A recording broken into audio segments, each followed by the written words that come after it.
বন্ধুরা, আজকে নতুন আরেকটি ভিডিও নিয়ে হাজির হলাম আপনাদের সামনে। আজকে আপনারা দেখতে পাচ্ছেন ভিডিওতে আমার নাসিং পুকুরের পানি পরীক্ষা করা হচ্ছে।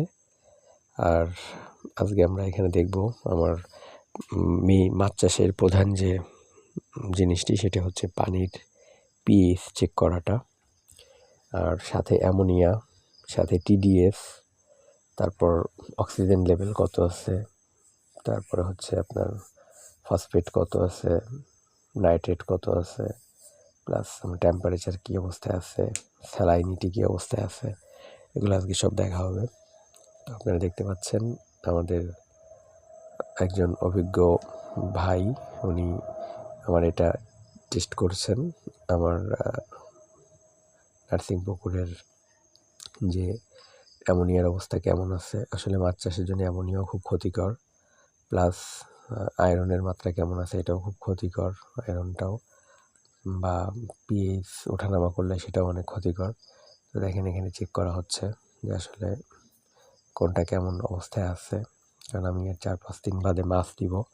তো মাছ দেওয়ার আগে আমি এটা আমার শেষ চেক করা হচ্ছে, যে কারণ এদিকে কয়েকদিন অনেক বৃষ্টি হলো, বৃষ্টিপাতের পরে মাছের অবস্থা কেমন আছে, এটা পানির অবস্থা কেমন আছে এটা জানা আসলে খুবই গুরুত্বপূর্ণ। তো এটার জন্যই মূলত আজকে চেকিং করা। তো দেখেন কীভাবে চেক হচ্ছে, আপনারা এটা দেখলে বুঝতে পারবেন। আপনাদের নার্সিং পুকুর আপনারা এভাবে চেক করে নিতে পারেন।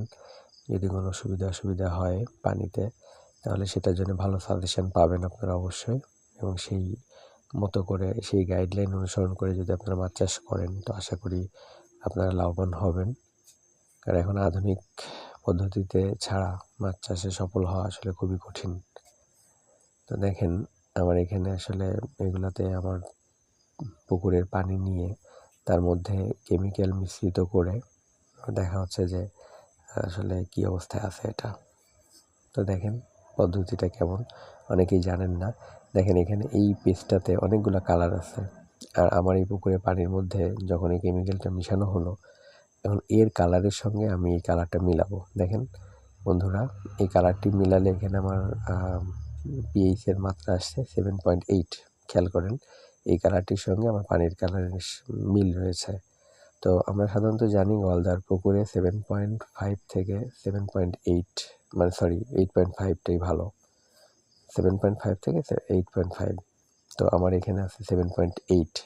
সো আমার এটা খুবই ভালো অবস্থায় আছে, আমার পিএইচ নিয়ে শঙ্কিত হওয়ার কিছু নাই। তারপরেও আমরা আরেকবার রিচেক দেব, যাতে আসলে কোনো ভুল ত্রুটি না থাকে। এই জন্য আমরা আরেকবার পরীক্ষা করে দেখতে যাচ্ছি যে অরিজিনালি 7.8 আছে কি নেই। প্রথম টেস্টে তো পেলাম, দেখা যাক দেখি, আরেকবার চেক করে দেখি আসলে কি হয়। আপনারা দেখতে থাকেন কিভাবে চেক চলছে। এটা খুব ইজি একটা ব্যাপার, যদি আপনি নিজে করতে পারেন। আপনার কাছে এইগুলো কিটগুলো কিনে আপনি বাসায় বসে নিজেও করে নিতে পারেন।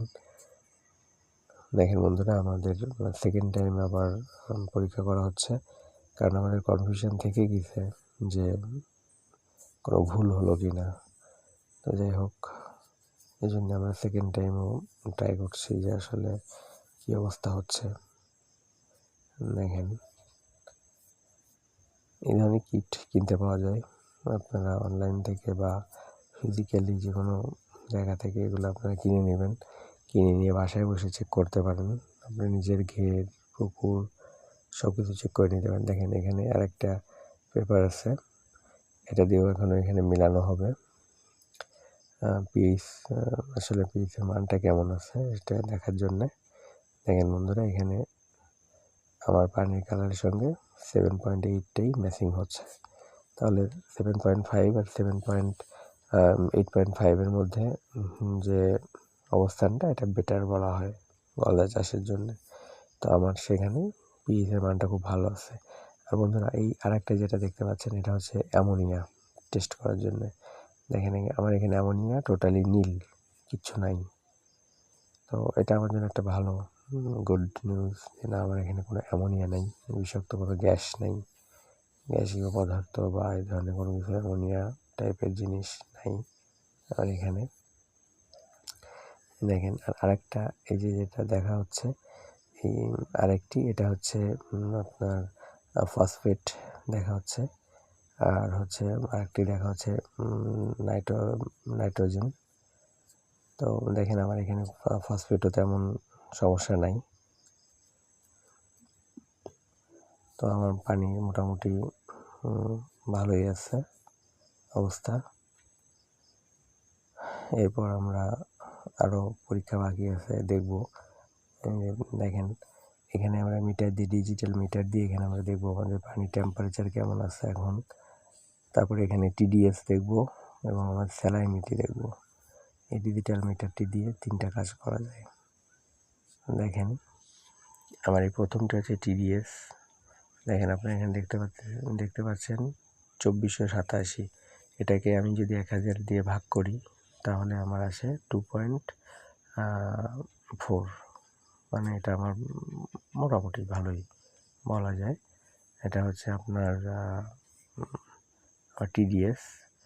আর তার নিচে আপনারা দেখতে পাচ্ছেন 29.8, 29.9 একেবারে নিচে, যেটা ওরা হচ্ছে আমার পানির তাপমাত্রা কেমন আছে, এটা টেম্পারেচারের জন্য বলা হয়। আর আরেকটি আছে উপরে দেখেন 0.12, এটা হচ্ছে স্যালাইনিটি।